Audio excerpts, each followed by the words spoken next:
Hello everyone and welcome to My Fantasy Journey, a channel dedicated to opinion-based fantasy book reviews.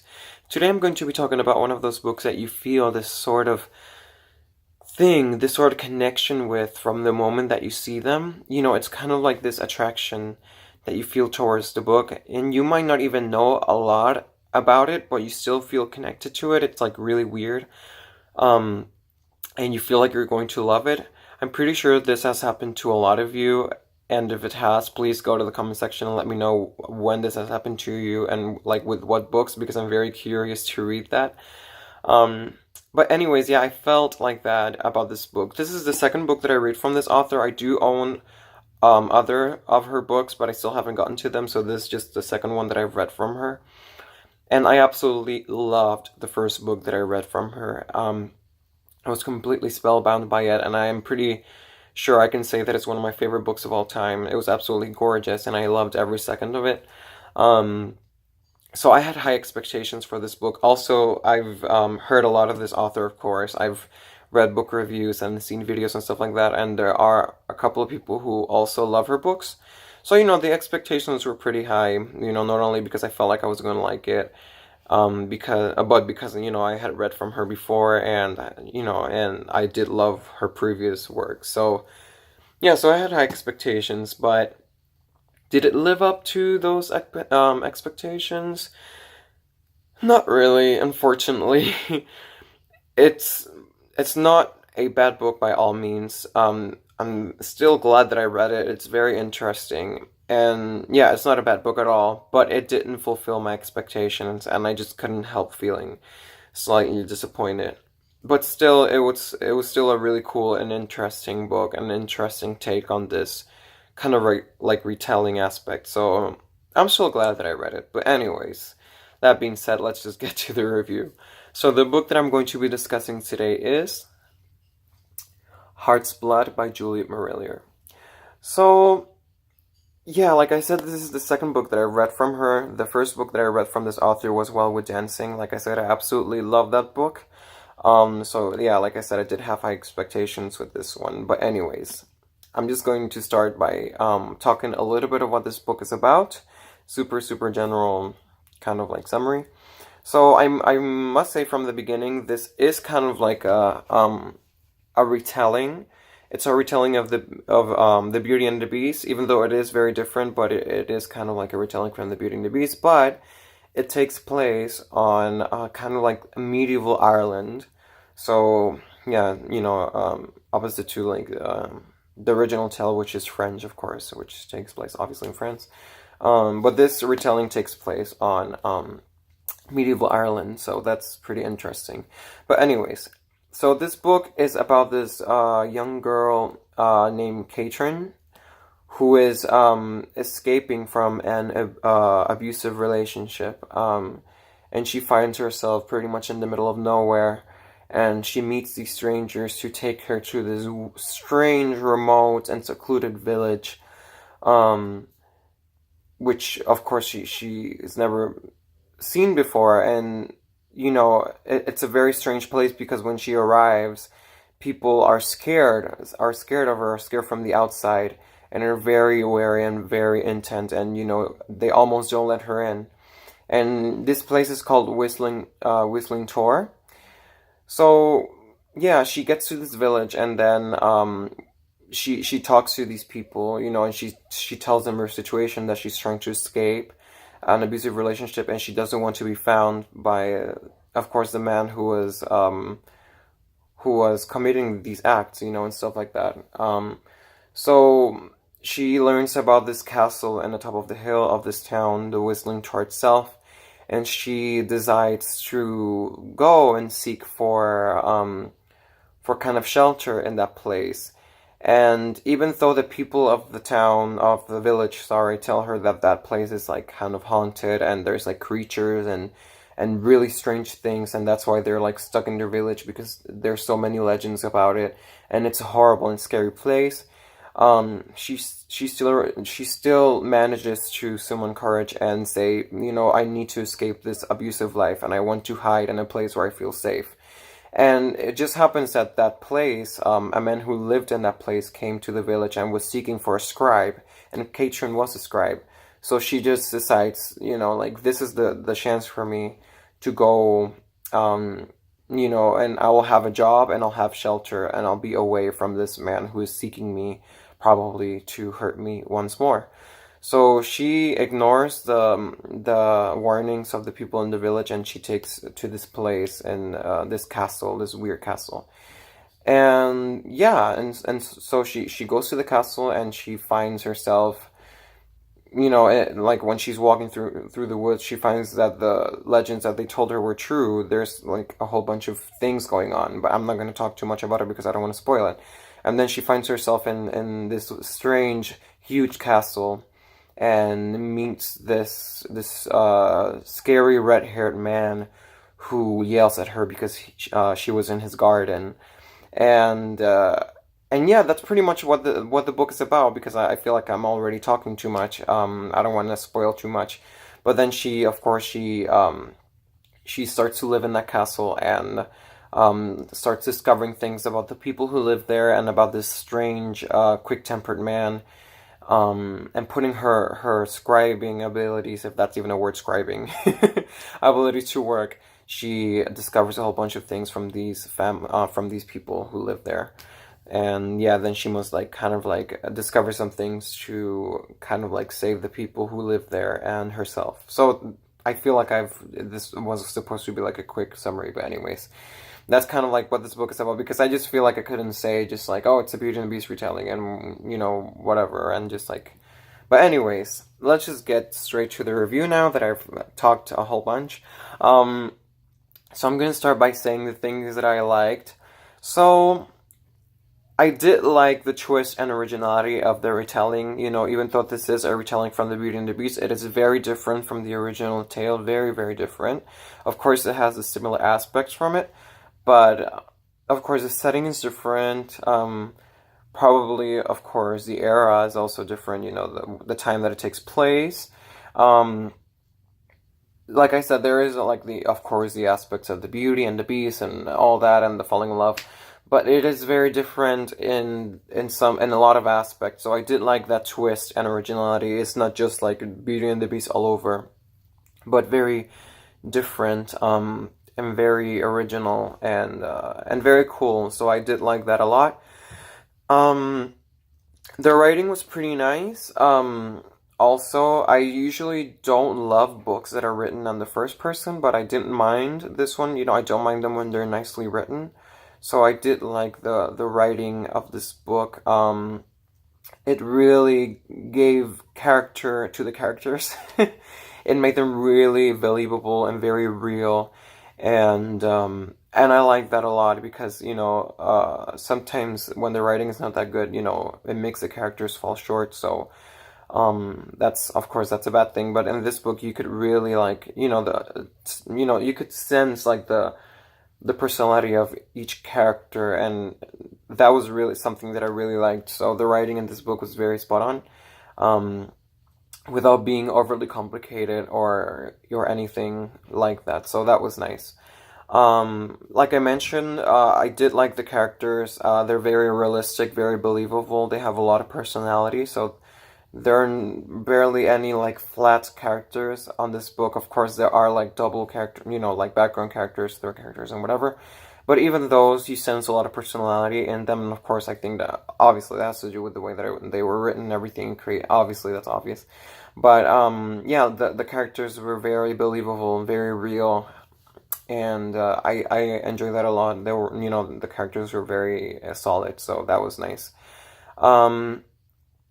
I like the fact that it was very atmospheric as well. This is a very, very, yeah, atmospheric book. Like, it's very heavy, and it relates a lot in this gloomy, dark atmosphere. And I think that she managed the era also very well, like the medieval Ireland kind of era. And that the historic aspect of the book, I felt like she did really well with it as well. And I think she mixed it really well with the magical aspects, the historical with the magic. And yeah, that it was very, and I do appreciate it when a book is, for me, a book has to be atmospheric. It's very important because I'm very, very like visual in my mind. Like I need to have like a clear picture, and I like books that like make me feel like I'm there, and that have like a heavy atmosphere that I can just dive into and lose myself into. So I did like that a lot. This was a pretty atmospheric book. I will talk about something that I didn't like about the atmosphere, so it wasn't all perfect, but it was still, I appreciate that it was atmospheric. But anyways, something else that I must say that I appreciate, I don't know if I should say like, but I'd appreciate it, was that let's put it like this, the adult scenes were not overly explicit. Of course, you knew what was going on, but it wasn't something, it wasn't like overly explicit or very graphic or anything like that. So I do appreciate that because I don't need to know some details, And sometimes, when I'm reading a book and it gets to that point and it gets really detailed and graphic, I'm like, I don't need to know what they're doing, Like it's okay. You can whatever mention that they're doing whatever, but I don't care. How they're doing it or what or whatever. So please, So I do appreciate that she, even though this is an adult book, I'm very happy that she kept that a little bit more concealed and less explicit. So I did appreciate that also. Something else that I like is that this is a very emotional, a very emotion-driven book. It has lots of feeling. It feels very personal, of course, because you are reading from the story of Katrin, what has happened to her, and there is a lot of emotion involved, not only with her, but also obviously with the characters and the inhabitants of the Whistling Tor and the village and everything. So this is a very heavily emotional book and feels very personal, it touches a lot of themes like depression, abuse, considering suicide, of course, sorrow, loss, grief, even lust, yeah, like I said, I already said greed. Did I say greed already? I'm so forgetful. But anyways, very strong feelings, and desire, love, yearning, although it's very, very heavily emotional. It relies a lot on emotion, and it's almost raw to the point, of like the things that the people there are going through, and what about their past and their present, and I'm sorry, the things that they're feeling right now, and yeah, so I do appreciate that because yeah, it is a very heavy book in that aspect of emotion, sometimes to the point where it becomes oppressive, but I will talk about that later. But I do like that that the characters are very open, very raw in their past and the things that they've been through and stuff like that. So yeah, it is very heavily driven by emotion and past and feelings and stuff like that. So I think that was cool. Something else that I like is that it is a very mysterious book. There's a lot of mystery going on, and you're just like, oh my gosh, what's going to happen next? What is she going to unfold? And it does keep things interesting, and it does keep things, it does keep you like on the edge because you don't know what the heck is going to happen.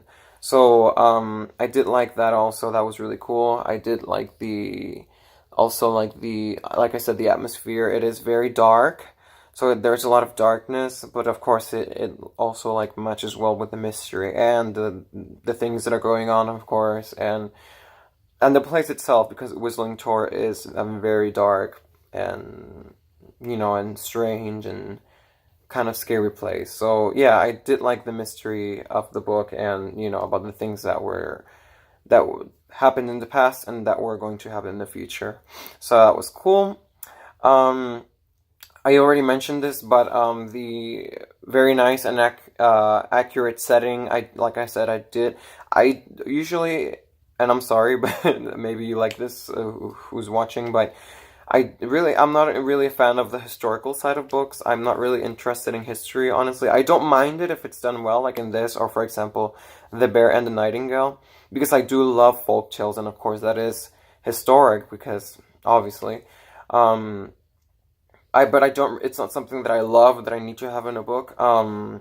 But I feel like here it was done pretty well, with the historic setting and where they were in that time and everything, and the way that I was mixed with the magic and the things that were actually going on. And I did like the way that she mixed the events that were going on in Whistling Tor with the things that were going on in the outside world, as the Norman invasion and stuff like that in Ireland in that time. So I think that was really well done.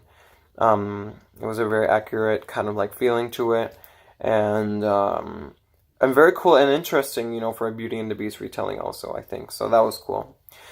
And something else that I liked, lastly, from what I can think of, was, it's not that I adored it, but I did like it, the ending, because it almost felt like a breath of fresh water, because a breath of fresh water. If you take a breath of fresh water, you die.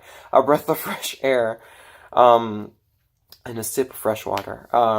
What's wrong with me today? Anyways, the book is so oppressive and so dark and so depressive, yeah, that the end at least was like a ray of sunshine between all that darkness. So I did like the ending in a way, even though it was kind of strange a little bit because of the things that happened that you're just like, what the heck just happened? But it still made you happy because you're like, finally something good is happening. It's not all disgrace and sorrow and grief and darkness. So I did like the end, at least in that aspect. So yeah, like I said, it was a breath of fresh air. So yeah, the ending was cool. So now let's talk about the things that I didn't like. So for me, this book felt very, very tiresome. And it felt really long. It's not the longest book I've read. It's not that long either. How many pages are there exactly? There are 402 pages on this book. So it's not that long, But it felt so exhausting, you guys. It felt dragging. Maybe it's because it was so oppressive as well. But I just felt like I was never going to finish it. I was like, it's going to take a whole month for me to finish this. And there came a point where I was like, should I stop reading it and get to something else because my time is running out? I'm starting school soon, and there are other books that I want to read. And I was like, this is going to take forever, but I finally managed to pull it off. I actually stayed until like 3:30, 4 a.m. just to finish it, when by the time, that I finished it. So I was like, oh my gosh, this book feels so long. It did feel really long, so that's something that I didn't like, that it felt really exhausting and very draining. And I was just, exhausted in the end when I finished reading it. Something else that I didn't really like is that this book is so oppressive and so, at least for me, it felt very depressive and oppressive. Those words kind of, obviously they rhyme. To the point where it was almost bleak, literally. Like, I said that I was very atmospheric and everything, but it did feel kind of bare also. And I think that it was her point, of creating like this place where, my lights just dimmed, oh goodness. Of creating this place, I'm talking about darkness and depression, and one of my light bulbs just turned off.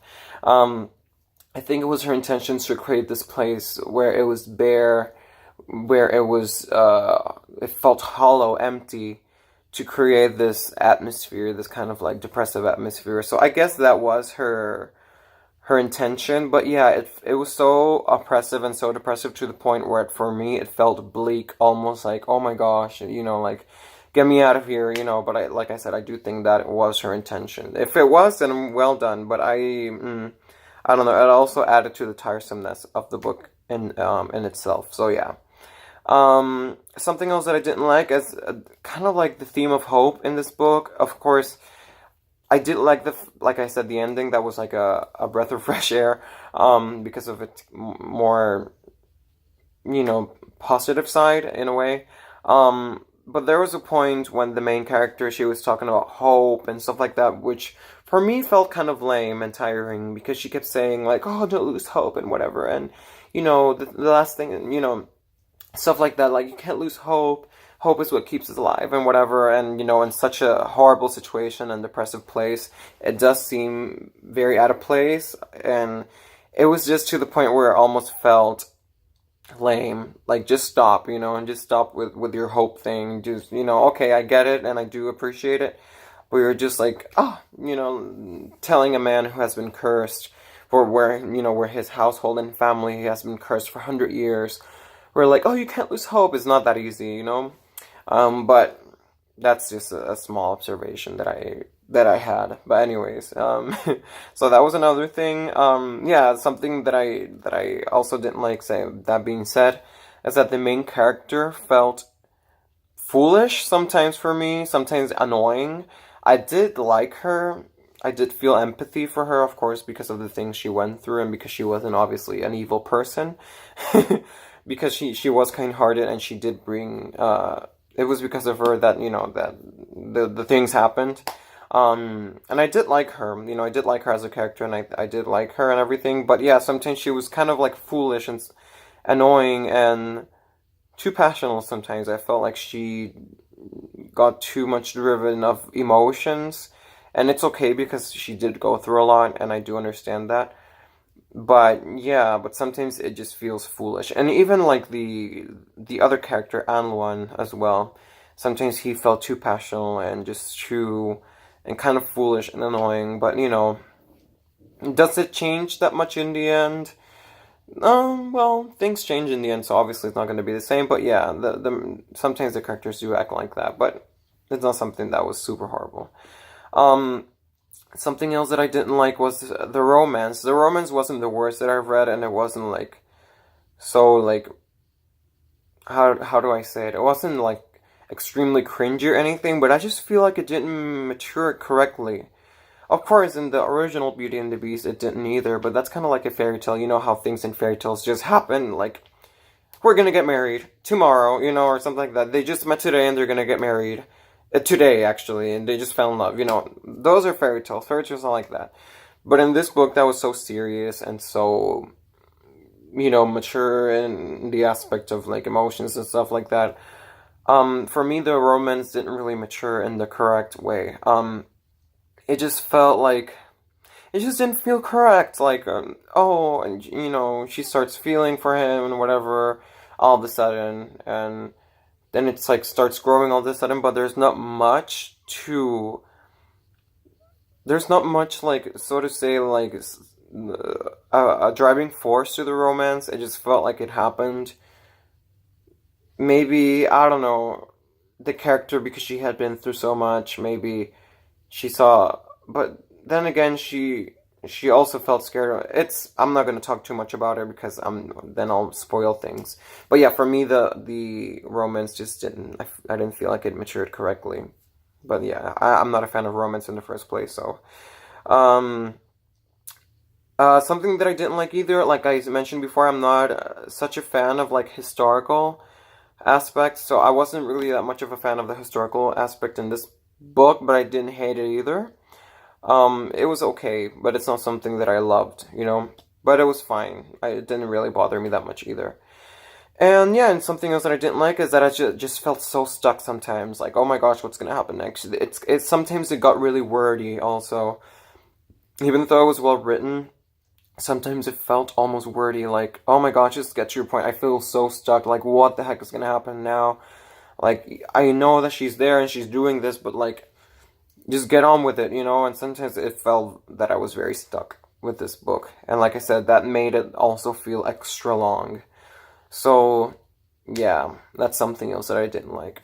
So, that's the thing, those are the things that I felt like, that I didn't like. I still remember when I finished it. I don't really cry that much with books. This book did jerk some tears. And not really, yeah, and like I said, it is very depressive and very sad.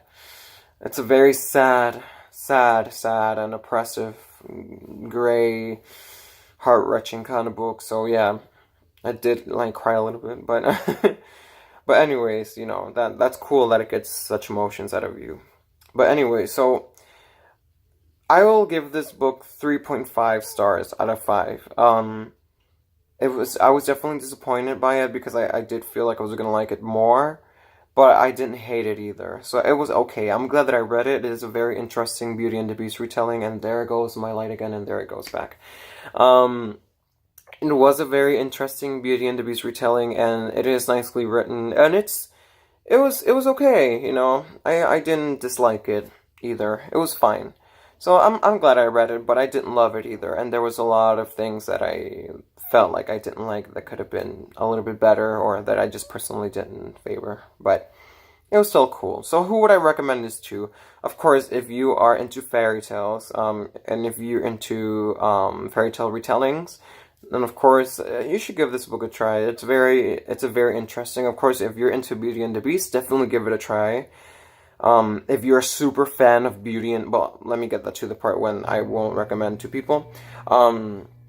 But yeah, if you're into fairy tales, if you're pretty open about retellings, you know, if you don't mind that they're a little bit different from, well, or very different from the original, then definitely give this a try.